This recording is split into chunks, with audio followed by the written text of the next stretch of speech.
Hey guys, what's going on? Today we got another glute building exercise for you. And Chaz just got done doing exercise. Yep. You did do glutes today? No, that's tomorrow. Oh, that's tomorrow. Okay, Yeah, well this will be a good warm up for tomorrow. Yeah. Yeah. Yeah, and to kind of help you focus on what you need to do that next time you go and work out. So yeah, it'll kind of help me get my mind right. Some ideas. Yeah. Some ideas for you for tomorrow, some ideas for the next time you guys hit glutes. Now last week we covered the machine. We covered the glute thrust machine, the hip thrust machine, I guess is what it was.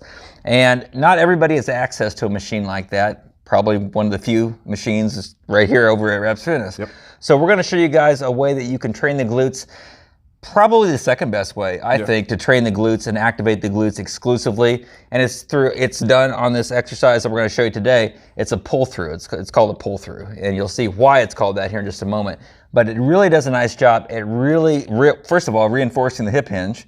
And then secondly, also really reinforcing the actual glute activation and the hip extension, which is a primary focus and a primary key to full glute contraction is full hip extension. Might even be a good way to like help people focus and get used to utilizing the hip hinge so they're not using that back, and then they can actually start using that lower structure better. Right, because it's what we talk about all the time is making sure that you have good biomechanical movements when you do a squat. When you do a deadlift, you have got to have a good hip hinge, or otherwise, yes, you're going to force all that unnecessary pressure up in the low back. Yep. And then a lot of times when you see that, a lot of times when you see that, that hip hinge is basically locked. So then all that pressure is stuck up in the quad. So then, you know, they don't really utilize that. So right, it's not in the area that we want to, because the glutes have a lot of capability to be extremely strong. And that's what we want for you guys. So that's what we want for us. That's what we want for you guys as well. So today, let's get on to the exercise here. Yeah. Are you going to demonstrate it? Oh yeah, why not? Cool. Either one. Yeah. Let me come around to this side here. Ooh.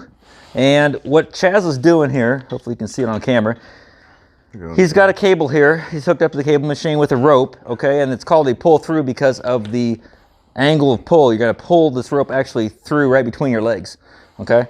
So he's going to go down into a hip hinge, deep, putting great stretch on the glutes.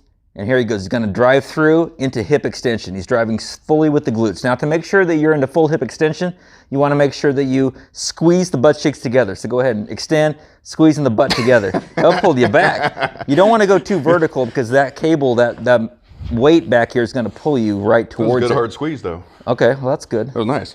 Just don't want to fly back into the weight rack. That's the important part, right? Right. So you want to drive through, keep your torso up, but keep your... Yeah, there you go. Keep yourself forward a little bit so that you're not pulled back toward the weight stack. There you go. Squeezing through, drop the hips down. There you go. Good hip hinge there. Driving through, full hip extension.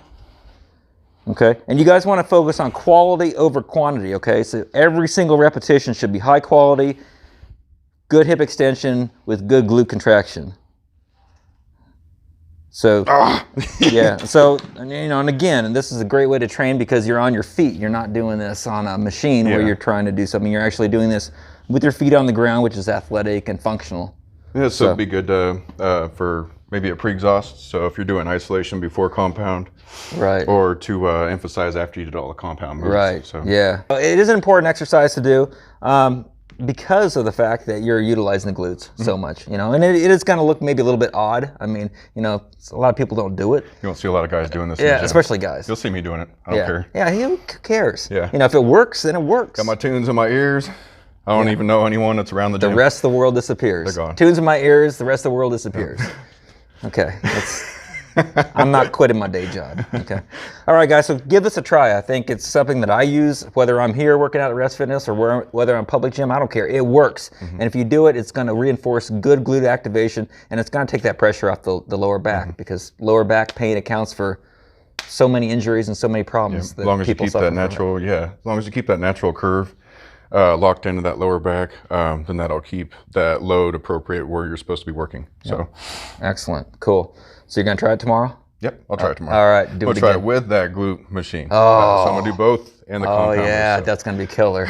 Yeah, Monday will be a fun day. I usually have about maybe four or five compound moves in my exercises, so I can get the most strength and volume possible. Exactly. So this is one you guys want to add to your repertoire. Add it in there. You'll see the difference. All right, guys, have a great week. We'll see you soon. Take care.